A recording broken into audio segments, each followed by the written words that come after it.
ఉత్తమన్న మాట మిల్లర్లతో కుమ్మక్కై మాపై నిందల అడ్డగోలుగా మాట్లాడితే సహించేది లేదు. కేటీఆర్ ఏలేటి మహేశ్వర్ రెడ్డికి మంత్రి ఉత్తమ్ హెచ్చరిక. డిఫాల్టర్ రైస్ మిల్లర్లు ఎవరి అనుచరులు అందరికీ తెలుసు. మా సర్కారు వచ్చినాకనే అవినీతి పరులపై కేసు పెడుతున్నాం.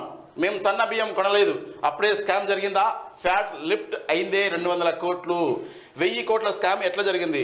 వడ్ల ఓపెన్ వేలంలో 1100 కోట్ల ఆదాయం తెచ్చినాం. కేంద్రీయ బండార్ సంస్థ బ్లాక్ లిస్ట్లో నుంచి తొలగించింది గత సర్కార్ కాదా?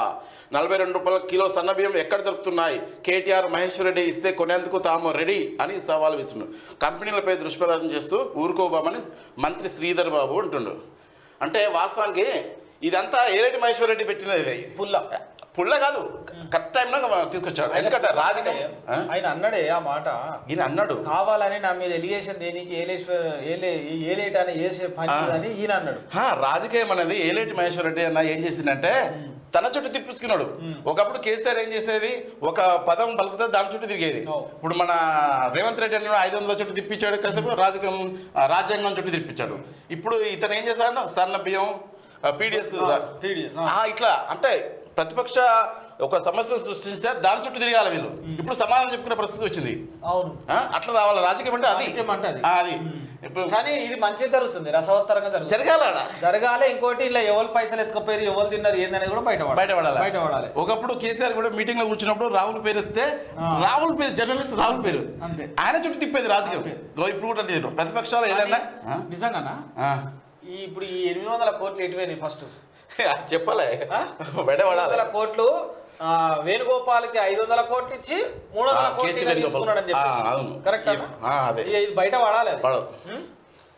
అదే ఇదే మొత్తం అదే అన్న. సివిల్ సప్లై శాఖను ఆగం పట్టించారు. సివిల్ సప్లై శాఖను గత బీఆర్ఎస్ సర్కార్ ఆగం పట్టించిందని మంత్రి ఉత్తమ్ అన్నారు. మధ్యాహ్న భోజనం స్కీమ్ కోసం తమ సర్కారు ఇంతవరకు ఎలాంటి సన్నబియ్యం కొనలేదని, కానీ వాటి టెండర్లో 300 కోట్లు కమిషన్ తీసుకుంటున్నట్టు, అందులో ఢిల్లీకి 100 కోట్లు పంపినట్టు కేటీఆర్ తమను బద్నాం చేస్తున్నారని ఫైర్ అయ్యారు. తాము ఇంతవరకు 200 కోట్ల విలువైన ఒడ్లు మాత్రమే కొన్నామని, అందులో 1000 కోట్లు తీసుకున్నట్టు ఆరోపణలు చేయడం విడ్డూరమని అన్నారు. తాను ఇంతవరకు రైస్ మిల్లర్లనే కలవలేదని చెప్పారు. కేంద్రీయ బండార్ అనే సంస్థను మేము బ్లాక్ లిస్టులో పెడితే దాన్ని బ్లాక్ లిస్ట్ నుంచి తీసి టెండర్ ఇచ్చాము అని కేటీఆర్ అంటున్నారు. అసలు తమ ప్రభుత్వం ఏర్పడిన నాటికి కేంద్రీయ బండార్ బ్లాక్ లిస్టులోనే లేదని ఉత్తమ్ తెలిపారు. బీఆర్ఎస్ ప్రభుత్వంలోనే బ్లాక్ లిస్టులో పెట్టి మళ్ళీ తొలగించారని చెప్పారు. కేటీఆర్ మహేశ్వర్ రెడ్డి కలిసి సన్న బియ్యం కిలో 42కి ఇస్తే మేము కొనేందుకు సిద్ధమని అంటున్నాను. మరి బ్లాక్ లిస్ట్లో వీళ్ళు కూడా పెట్టవచ్చు కదా, బ్లాక్ లిస్ట్లో వీళ్ళు పెట్టవచ్చు. మళ్ళీ వాళ్ళ పేరు నేను ఎందుకు?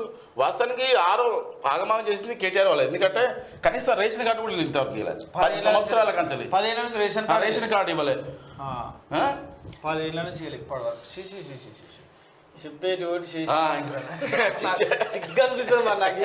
మాట్లాడుతుంటే.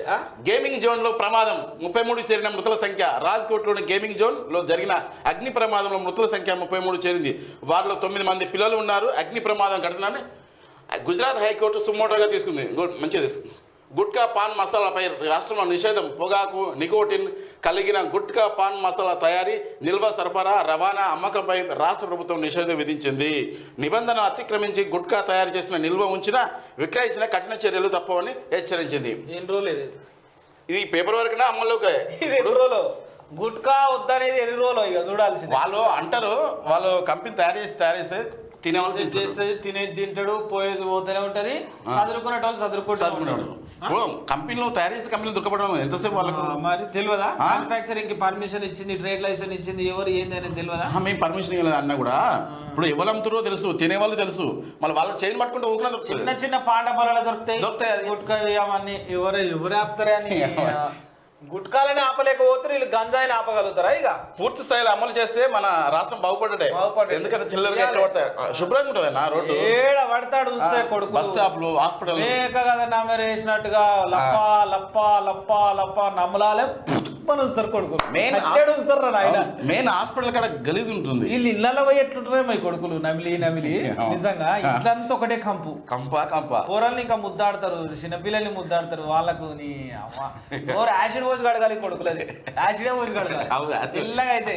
లేకపోతే చిన్నపిల్లలు ఉచ్చ పోసి కడగాలి.